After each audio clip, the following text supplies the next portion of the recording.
Hello and welcome to this week's edition of Politics Today, and in this programme we'll be discussing how the government's prevent scheme that's meant to target Islamic terrorists and its ideology is being used to target Christians, and we're in danger of setting a precedent where Christians could be reported under the government's prevent scheme and classified as a terrorist. And in this programme I'm joined by Rebekah Moffett, who is the Communications Director for Christian Concern. Now, before we indulge into this very important topic that reflects upon Christian freedoms, you've got some good news to announce. So you've recently got engaged and you're getting married in July, so yes, congratulations. Thank you very much. Thank you. Very pleased. Really pleased as well. Can't wait. Excellent. We're all pleased for you, Rebekah, which is great news. Can you want to give us an update as well on the ministry that is Christian Concern in defending our Christian freedoms in the UK? Because increasingly we're seeing that this intense battle appears to be even more intense and more difficult.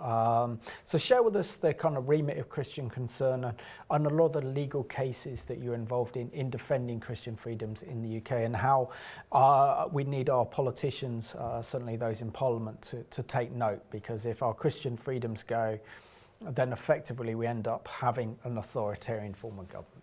Yes, very much so. Couldn't have put it better myself. We're certainly seeing a lot more Christians coming through, calling the Christian Legal Centre, help, I'm in trouble because of my faith, I've said such a thing, or I've been bold in proclaiming my faith, but people don't like me for it. Those sort of calls are getting far more frequent, sadly. And so what we do, we offer support through our Christian Legal Centre. And we say, look, you're not alone. Actually, we need more Christians to be bold, because the more Christians speak up for truth, the better, because we have the best news for society. We have the best news for culture. And that is that Jesus saves, ultimately. So the more that we can say that and proclaim that and be at the forefront of society saying this news, the better.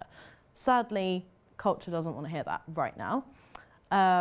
So yes, at Christian Concern, we're certainly seeing more Christians at least calling up and saying help, but we're also campaigning. So that's the legal branch is helping those Christians in the courts. Otherwise, we've got Christian Concern, which is the campaigning side. We also go to the media as well, help create policy that says, actually, let's build good laws. Let's build good laws that are built on God's law, ultimately. And campaign for Christian freedoms, and campaign for freedom of speech, and campaign for families and life, ultimately, and uphold these Christian principles. So that's what we're doing, that's what we're involved in, and that's the movement, really. No, absolutely. And can you share with us, give us the background case regarding the Reverend Dr Bernard Randall, who was actually reported to the government's prevent scheme. And again, this is an abuse of the government's prevent scheme, because when it was enshrined in legislation, it was designed to tackle the massive problem to do with Islamic terrorism, for example, the Islamic State and others, and its ideology. But now that's been branded a lot further afield. So-called right-wing extremists are put it into that category, and what does that mean in terms of its classification? Those who oppose abortion as well are increasingly being added, and anyone who doesn't seem to be following this ultra-liberal progressive agenda seems to also fit under this kind of prevent scheme. So share with us the background into Dr Bernard Randall's case that you guys are taking up with the Christian Legal Centre at Christian. Yeah, certainly. Well, actually, before I get onto that, the Prevent has recently released a report where, much like you just said, as it turns out, more right-wing extremists, so-called, are being reported to Prevent than Islamist extremists, which is what the watchdog was set up for. So that's one thing to bear in mind. Also, you've got sort of Christians, the traditional Christian view being labelled as right-wing extremism, where it's just not. So that's sort of the background to remember. Reverend Dr Bernard Randall, he was a chaplain at a a Christian ethos school, which happened to be, well, proclaim itself as Church of England ethos at least. He was the chaplain there. It's called Trent College, which is quite close to Nottingham. And he was approached by a student at the school to preach a sermon on identity politics, shall we say.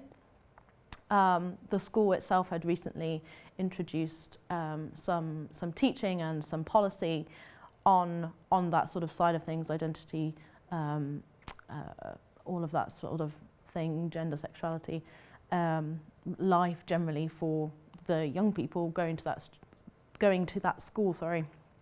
And so one of these students had said, well, this is slightly confusing for a Christian school. Why have we introduced this? What's going on there? Had approached Dr Randall and said, what's going on with all this stuff? Could you offer a bit of clarification? And so Bernard had used his opportunity during chapel to preach a sermon to the young people. I believe chapel was compulsory for all students. So he'd taken, I mean, that was part of his role, the specification of his role, to preach and to administer, you know, spiritual advice to the students there at this Christian ethos school. So taking the opportunity to say, well, look, this is what the school has introduced. I believe Bernard himself wasn't particularly comfortable with what the school had introduced, but he said, look, this is one side of it. If you happen to agree, that's fine. You're well within your rights. You know, that's your freedom of conscience. On the other hand, here's what the church believes. Here's what the Church of England says. If you believe that, you're well within your rights. Again, freedom of conscience. You hold to that. What's important is to disagree respectfully and to do that well, to disagree well. So basically, he's not pitting different viewpoints against each other. He's just saying, here's one, here's the other. You can make your choice, weigh up your options. That's your freedom. But make sure that you're disagreeing well with each other. And for that sermon, that very sermon, which was very moderate, in fact, you can read the text. The Daily Mail amazingly published the text, and you can watch his sermon on our website as well and decide for yourself whether it's extreme or not. But for that sermon, he was reported to the government terrorist watchdog, Prevent, and ultimately he lost his job as well. So we've been taking his case through the court. We've recently just been to the employment tribunal.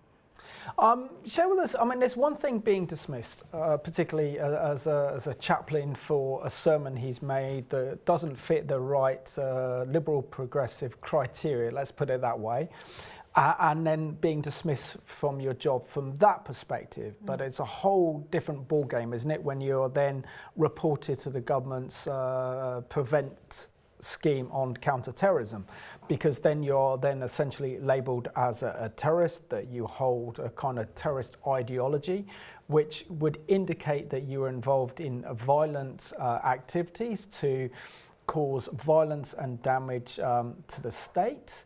And that must, for Bernard, bring a lot of fear, trepidation, concerned that the authorities are going to raid his house, be arrested under the government's terrorism legislation. I mean, that's a whole different, circumstances to deal with compared to being dismissed. So, describe what he really has gone through over these last few years since he was dismissed from his post. Sure. Well, I'm pleased to say that the Prevent application went nowhere. So Prevent said, we don't think he's a threat. So that was dropped fairly quickly, which is the good news. That's sensible. That said, however, the school wanted a lot of control. So said, any sermon that you're going to preach in chapel, we would like to read first. And actually, since then, he's not been able to preach a sermon. So that's 3 years now that he's not been able to preach a sermon. Not only that, his own diocese within the C of E, he's Church of England vicar, his own diocese reported him as a safeguarding risk because he'd been reported to Prevent and said, you're not safe to be around children, you can't be preaching. So that's the struggle that Bernard has had to bear. I think it's a heavy burden to bear. Thankfully we're here supporting him, but it's certainly not been easy. It's been a hard 3 years, I think, and then having to take that through court as well, face the school, and we've just recently got the judgment from the Employment Tribunal as well, which doesn't make things any better, sadly. So let's listen and watch for ourselves with the Reverend Dr Bernard Randall, in his own words, talk about what he has faced in standing up for biblical values in the workplace. I never ever thought that giving a sermon would lead to me being dismissed and reported for prevent and safeguarding and treated in such a way.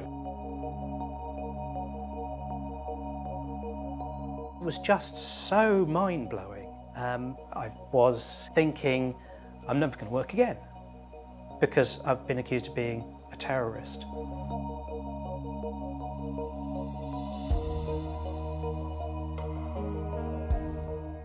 My role in the school as chaplain was to talk about the Christian faith, mostly just trying to commend Christianity without forcing it. And I was always very clear, please listen to what I'm saying, please think about what I'm saying, and then make up your own mind.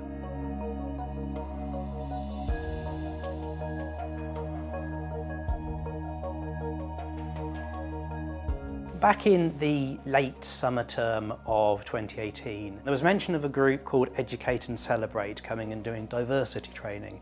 And I thought, okay, I'm not sure what that is. I might just do a quick internet search. And it very quickly became clear to me that this was an organisation which has a very strongly pro-LGBT agenda.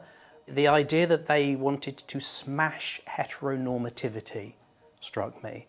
I know that's a very strong expression. That's very loaded. Smashing things that felt very political. So I was uncertain about how to deal with that. But I thought, well, look, I believe in freedom of speech and people having their own opinions.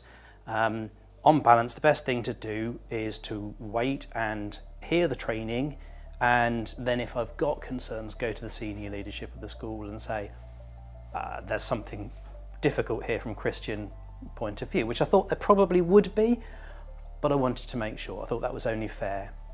So Ellie Barnes, the CEO of Educate and Celebrate, came and did a training session with staff, and it really confirmed everything that I thought might be problematic about it. She had the staff chanting about smashing heteronormativity, and some of the content was clearly inaccurate. She talked, the Educate and Celebrate programme talks about gender identity being a protected characteristic, which it just isn't in the Equality Act.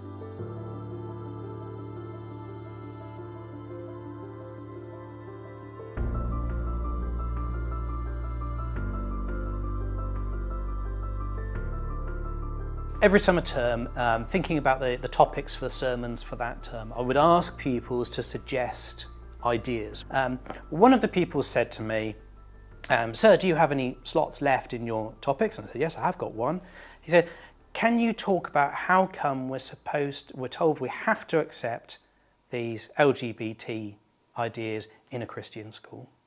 So on that basis, and the fact that, I'd heard other people expressing these concerns and doubts and confusions, I said, yes, this is an important topic for the chaplain as someone who's supposed to guide people through the maze of moral and ethical life. That's a proper topic for me to talk about. So that's what I did.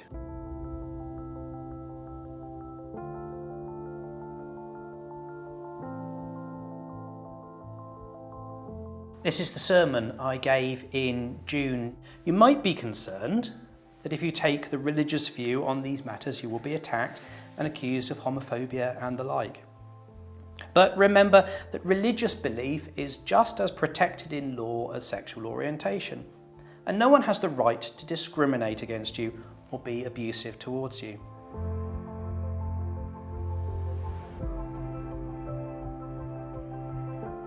I couldn't comprehend how I'd done anything so wrong that I needed to be suspended. Ruffled a few feathers, maybe, but then as a Christian minister, sometimes that's your job. But suspended, I couldn't make any sense of it. That felt as if the world was going mad and falling apart.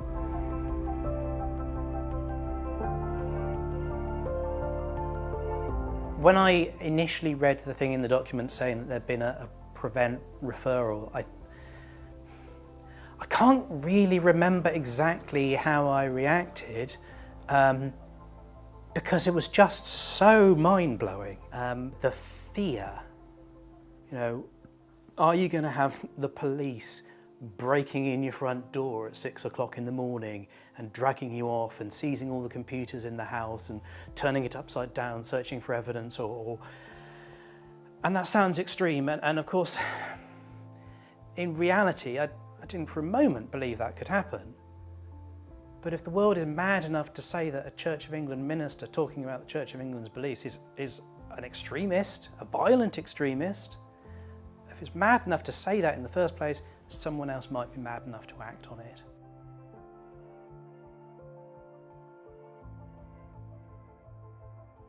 I wanted to give the school every opportunity to admit that they'd got some things wrong. Even if they didn't admit everything was wrong, I offered so many times mediation, conciliation, let's sit down and talk about this. But sometimes there comes a point where you just have to say you've had enough chances, now it's time to speak out. Now it's time, as it were, to be a whistleblower, to speak the truth. I've got a legal case coming up to challenge the school on the way they've treated me, the fact that they've discriminated against me for being religious. I was too religious for them in a Christian school. Now, when ideologies compete, we should not descend into abuse. We should respect the beliefs of others, even where we disagree. Above all, we need to treat each other with respect, not personal attacks. That's what loving your neighbour as yourself means.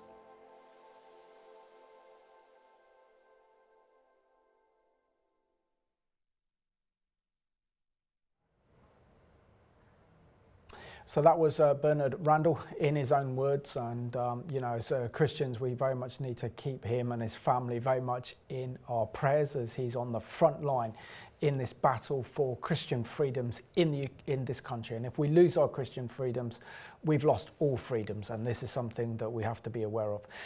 Well, Rebekah, for you and Christian Concern, well done for defending Bernard Randall. I think it's so important because, you know, to actually have Christians reported to the government's prevent scheme that should be tackling counter-terrorism, should be tackling Islamic extremism, the likes of Islamic State and others that are quite happily to strap bombs on themselves and blow up people on buses. We saw what happened at the Manchester Arena a few years ago. It was absolutely frightening. This is where the government should be focusing its attentions on, not on Bible-believing Christians who pose zero threat to society and what have you. Because just because they don't follow this liberal progressive agenda doesn't mean that they're an enemy of the state. Absolutely. Your thoughts on that?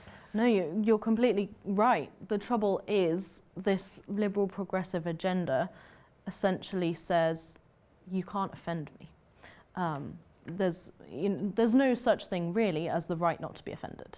And if free speech is to be taken seriously, we are free to offend people. And actually we know that the gospel is offensive. At least to some, to those, you know, who are not going to accept it, is offensive because it calls out sin. But the liberal progressive agenda is that you're not allowed to offend. That's harmful. And actually that's what we've seen in this judgment with Bernard Randall now. Even the judge herself has said, well, look, what you've said has harmed particular students. There's no violence in his words. There's not. It's an incredibly moderate sermon that he's preaching, but because apparently it has offended a few, that is now harmful, quote unquote, from the judgment. So that's, I think, what we're going to be seeing more and more of. This idea of harm and words themselves causing violence, where this is just, it's not true. And the reality is that Prevent needs to not be focusing on words that allegedly cause harm or offence. That is free speech in essence. They need to be focusing on real harm, which is being done by a whole different group. Absolutely, and focusing on the incitement to violence and incitement to hatred. Yes. These are the two areas and ideologies that we know are dangerous for society, not if someone gets hurt or offended. And if we have someone's opinion, then someone might not like this program, for example, and may get offended by the program. But that doesn't necessarily hurt anyone, because we're living in a democracy where you can have freedom of speech. You could say that someone advocates a certain position. I don't like it, but you can't respect that person's argument because we live in a democracy, and that's the joys of having free speech. But can you go into something, that excellent video there with Bernard being interviewed in your offices at Christian Concern, mentioned someone called Dr Barnes, where he actually says that at the teacher training day, she instructed her staff to chant and shout, smash heteronormativity. Yeah. What do you make of that? I mean, smash in itself, I've just said words, don't cause violence, but the idea of smash is quite violent. That's nothing like what Bernard was saying in his sermon, of course. But the idea of smashing heteronormativity, it sounds very progressive, doesn't it? But in reality, smashing heteronormativity is the idea of smashing the idea that men and women belong together, or that there is this binary of men and women. It's essentially smashing the Christian worldview of sex, gender, etc. So that in itself, if I'm allowed to say, is quite violent. And offensive. And offensive, yes. How many married couples are there? I don't know the figures, but how many married couples are there across the UK? And clearly this woman has offended all of them. Because so. I'm in a loving, heterosexual, married relationship. Yep. And then to say that we want to smash that is offensive. It is offensive. And Bernard took offence at that too and said, well, actually, hang on, this is a Christian school. This is the belief that we hang on to, that God created man and woman, that this is true. And you're telling us to smash this belief? Well, actually, that's not allowed in law. Christian values and Christian beliefs have just as much protection in law as other protected characteristics. That is the law. The Equality Act says that Christian beliefs are just as valued as any other. And so the idea of smashing through them and smashing them, destroying them, well, actually, that's not what Christian school should be teaching at all. So Bernard quite rightly took issue with that, and that's what he was challenging. Of course, the judgment that now we've just got back from the Employment Tribunal says, oh no, that was fine. It was actually, it was a very subtle message. It was not subtle at all. Smash heteronormativity. That's not subtle. I can't even pronounce it. Yeah. let alone say it. It's the first time I've become aware of that particular word. And to not embarrass myself, I won't actually say it again. But we also understand as well that essentially what we're seeing, aren't we, is the deconstruction of Western society, a deconstruction of our Western values, and something that was at the focal point of the family, a focal point of society, and a focal point of the nation. Heterosexual marriage is now being targeted like never before. And we know within the kind of Marxist ideology is a concept of let's break up the family, because the family is destructive, despite the fact that the family actually conserves society. So where is the situation regarding Bernard Randall now? And, is this going to a court of appeal, and where do you think it'll end up? So the next stage now will be to appeal the judgment that we've got. We'll be going to the Employment Appeal Tribunal. That's the next stage. The further up the courts it gets, of course, the more precedent you set in law. So in some sense, this could be a good move in the sense that it sets law better, in a sense. So that will be the next step, to go to the Employment Appeal Tribunal. Bernard doesn't want to stop fighting. You know, the whole idea of his sermon was to protect freedom of conscience, and that's what he ends up, you know, reported for. And his freedom of conscience is therefore at risk, and others' freedom of conscience is also at risk. So we're not going to stop fighting.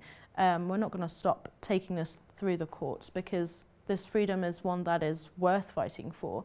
You know, I think actually Christians generally need to be bolder at speaking the truth that Bernard was speaking, and he spoke it so moderately. You know, there's no need necessarily to say it violently, as we might be accused of doing.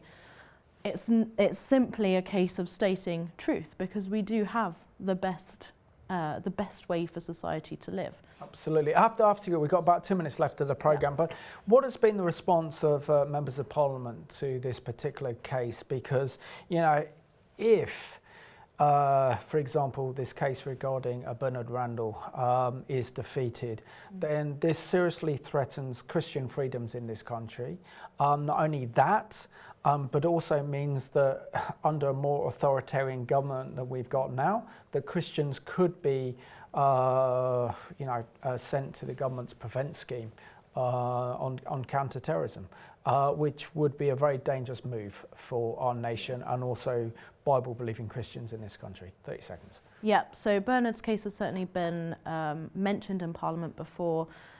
We are continuing to campaign on freedom for Christians in Parliament as well. We're working very closely with a small group of politicians there to keep that going, and I know that there's a group in Parliament that is working on that. We will continue to campaign on that as well outside, and the more people that can join the ranks, as it were, the better. I just want to thank you, Rebekah, for being my guest on Politics Day. You've done a great job, and we really love all the work that you and the rest of the team at Christian Concern and the Christian Legal Centre are doing to defend our Christian values and our Christian freedoms, which is absolutely essential. So I want to thank you for watching today's programme. We have to be aware of the dangers that we face as Bible-believing Christians. Sadly, in what was once a Christian country is no longer, and we have to speak up. We have to stand for biblical values. You can do that by supporting the great work being done by Christian Concern, and please pray for them as they defend our Christian freedom. So thank you for watching this week's edition of Politics Today.